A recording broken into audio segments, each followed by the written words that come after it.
Breaking news చూస్తున్నాం. కాళేశ్వరం న్యాయ విచారణ commission chairman justice PC Ghosh ఇవాళ హైదరాబాద్ రానున్నారు.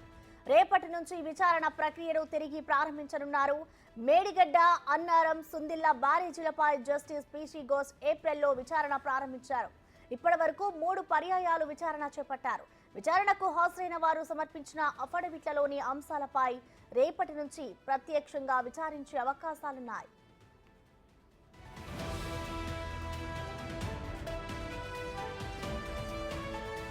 అవసరమైతే గత ప్రభుత్వంలోని బాధ్యులకు నోటీసులు కూడా జారీ చేస్తామని కమిషన్ గత నెలలో విచారణ సందర్భంగా వెల్లడించిన నేపథ్యంలో ప్రస్తుతం సర్వత్రా ఆసక్తి నెలకొంది.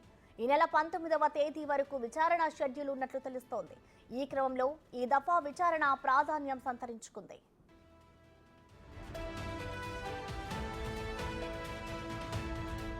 మరోవైపు మేడిగడ్డ బ్యారేజీకి వరద పెరుగుతుండటంతో 7వ బ్లాక్లో మళ్లీ సమస్య ఉత్పన్నమైనట్లు తెలుస్తోంది. తాత్కాలిక మరమ్మతు పనుల్లో కొంతమేర ఇబ్బంది తలెత్తినట్లుగా సమాచారం.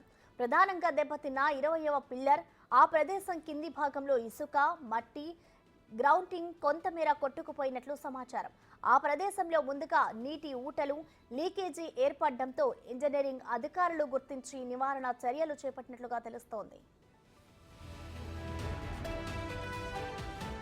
ప్రవాహం మరింత పెరిగే ఇబ్బంది తలెత్తకుండా ముందస్తు చర్యలు తీసుకుంటున్నారు.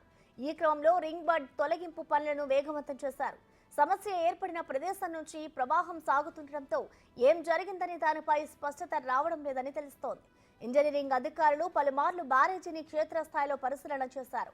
అధికారులు మాత్రం ఎలాంటి సమస్య తమ దృష్టికి రాలేదని చెబుతున్నారు.